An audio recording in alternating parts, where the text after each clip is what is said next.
हरिओम. मी संचिता वीरा चौधरी, असनगाव उपासना केंद्र. बापूंनी फार अनुभव दिलेले आहेत आणि प्रत्येक क्षणाला बापू आपल्या पाठीशी सावलीसारखे उभे असतात. हे सांगणारा, हे जाणवणारा हा एक अनुभव माझा मी शेअर करू इच्छिते. आणि एका दिवशी काय झालं, की आमच्या शेजारच्या काकू आहेत, त्या घरी आलेल्या. गप्पा मारताना त्यांनी सहज मला सांगितलं, की "तू घरात काय बसलेली असतेस, अभ्यास करत असतेस, थोडं बाहेरसुद्धा फिरायला हवं." आणि त्यांनी मला सांगितलं, की त्यांची लहान-लहान मुलं आहेत, ती पण वाट बघत असतात माझी, की कधी दीदी येते आमच्यासोबत थोडंसं खेळेल. तर त्यांचं ऐकून मी पॅसेजमध्ये खेळत होते.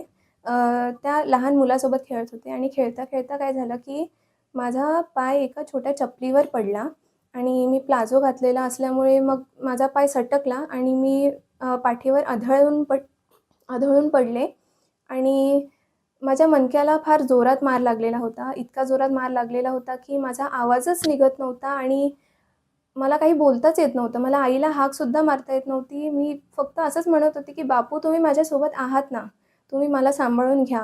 मी त्या मुलाला सांगत होते, सांगायचा प्रयत्न करत होते, पण माझा आवाजच फुटत नव्हता. तो लहान होता त्यामुळे त्याला काही समजलं नाही आणि मी त्याला हाताने इशारा करून सांगत होते, की "तू आईला बोलव."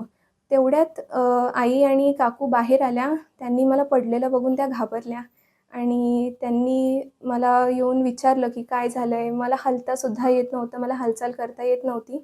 मला बोलताही येत नव्हतं. माझ्या तोंडातून शब्दच फुटत नव्हता आणि पूर्ण थंड पडलेलं माझं अंग, माझं पूर्ण शरीर थंड पडलेलं आणि आई तर माझी फारच घाबरलेली होती. काकूंनी मला अलगद उचललं आणि त्यांच्या घरी नेऊन पंख्याखाली बसवलं. आई माझे हात पाय चोळत होती आणि मला पाणी दिलं. थोड्या वेळानंतर मला बोलता आलं आणि तेव्हा मला जाणीव झाली, की बापूंनी मला वाचवलंय.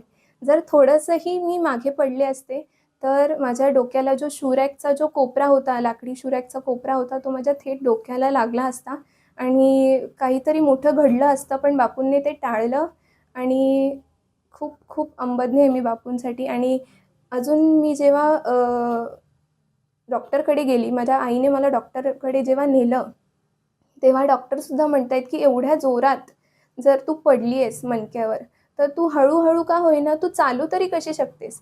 तर मी त्यांना काय सांगू, की मी एकटी थोडी चालत होते. मला बापू आधार देत होते. बापूंच्या सहाय्याने मी चालत होते आणि तिथपर्यंत मी पोहोचले आणि बापूंनीच हे नीट करून घेतलं. मी थोडे दिवस माझ्या मणक्यात वेदना होत्या.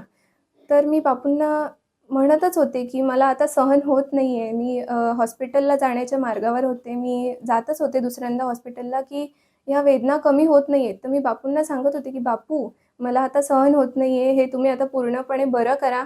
आणि विश्वास ठेवा, त्या रात्रीतूनच माझ्या जो वेदना होत्या, त्या पूर्णपणे बऱ्या झाल्या आणि मी पूर्णपणे त्या संकटातून बाहेर आली. बापूंनी मला संकटातून बाहेर काढलं आणि मला औषधांच्या पुड्या फोडण्याचीही गरज नाही लागली. मला ते औषधं घेण्याची गरजच नाही लागली.